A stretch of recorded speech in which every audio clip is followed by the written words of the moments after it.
Okay, what about when we have the nut flush draw? Is this a strong hand in short deck?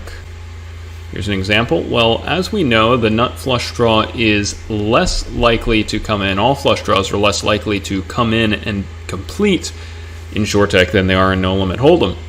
However, when your flush draw does get there, then you have a very, very, very strong hand. Your hand beats full houses, so you can only be beaten when you make the nut flush draw if your opponent happens to have quads or a straight flush. So how strong is this hand? Well, it's 6th ranked overall, so it's a pretty strong hand. As you can see, at both 50 antes and 100 antes, this hand gets the check mark. At 100 antes, we're not necessarily pumped to get the nut flush draw all in on all different board textures. If it's like a 3-liner to a straight, and it's very likely your opponent has a straight, and you don't have any gut shot at least to go with your flush draw, then you don't want to just be shoveling in all the chips in that spot. However, under most, in most circumstances, we're going to want to go with this hand. This is a type of hand that at 50 antes, we're very happy to play aggressively. So we're happy to lead this out, and we're also happy when somebody leads into us for us to shove over their bet. And at 100 antes, it changes a little bit.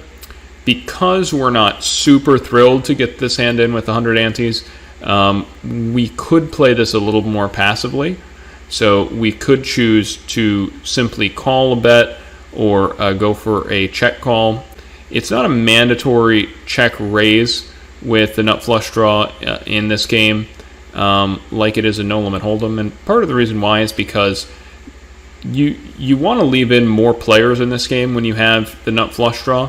So, if it's a situation where we limped ace-7 suited in early position, and then on the flop we checked and it goes check, check, check, and then button bets and it's back to us, we'd rather just call and get some calls from the players behind us, because we have a hand that plays very, very well multi-way, and it plays worse in heads-up equity.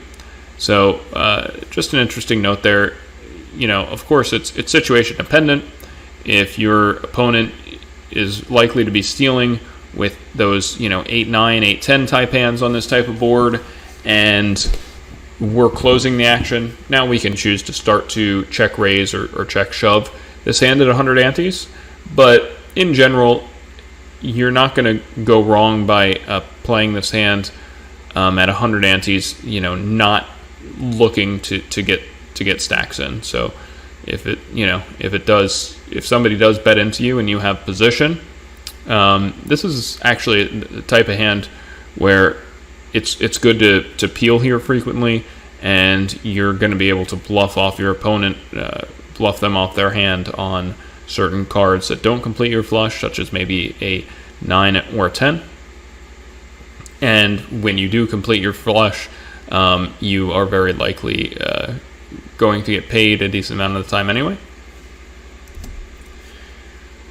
So as we can see here, when our opponent has top 2 pair, we have 43% equity, which is pretty decent for a flush draw against top 2 pair.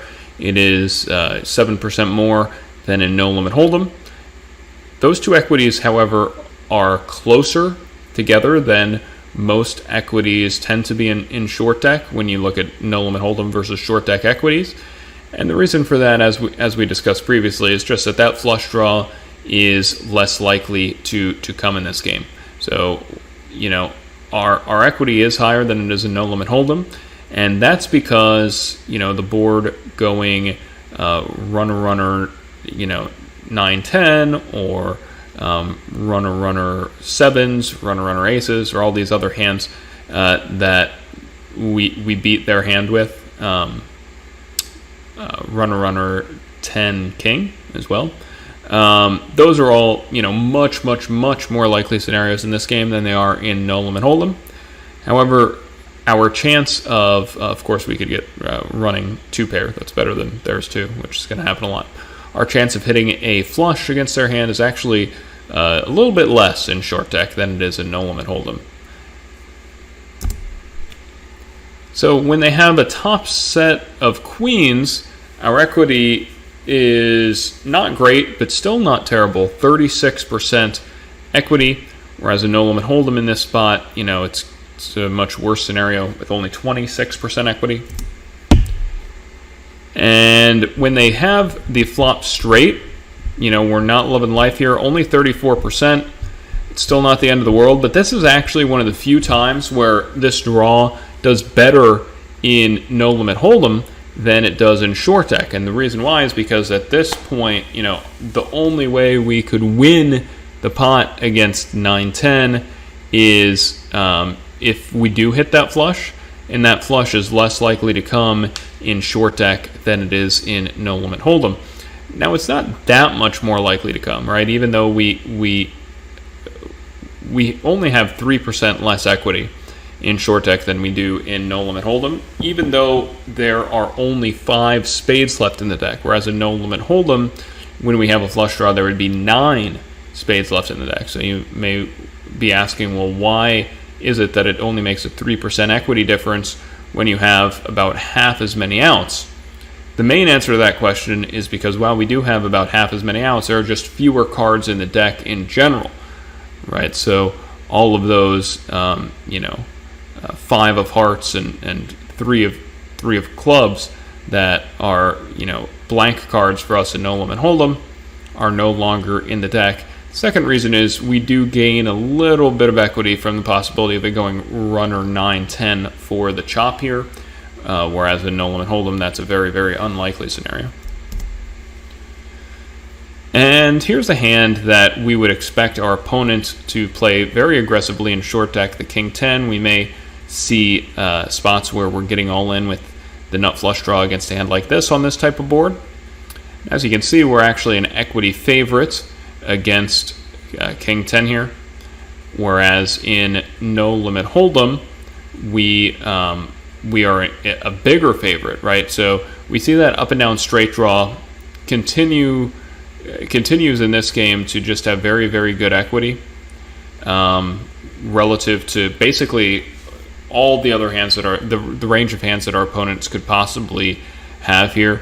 The reason why the equity of King 10 is better in short deck and the equity of the nut flush draw is better in no limit hold'em is simply because our opponent is much more likely to hit that straight, but they're also a lot more likely to pair up, right? It's just very unlikely in short deck that when we get all in and we go to the river, we're going to win with ace high, whereas in no limit hold'em, that's going to happen quite frequently. So do a few more examples here of the nut flush draw. What about when our opponent has Queen 10? Well, as you can see, our equity is exactly the same in short deck as in no limit hold'em. So, we're going to play the hand a similar way as well as we would in no limit hold'em. In short deck, deeper stack, you do want to be a little bit more wary with the nut flush draw, which is why our chart has the chicken on the 100 ante side of things anyway, than you do in no limit hold'em. And the reason why is because when our opponents are putting in chips, they are going to be less likely to fold. They have fewer bet folds in short deck than they do in no limit hold'em, and our opponents are going to be less likely to have just those hands where we have fold equity against them, especially if it's multi-way. So even though the equities are the same, it gives a nod to playing this hand a little more aggressively in no limit hold'em than you would in short deck because you have more fold equity. In short deck, you also again want to keep the pot multi-way because when that spade does come, you can you have the potential to make a lot of chips from multiple opponents.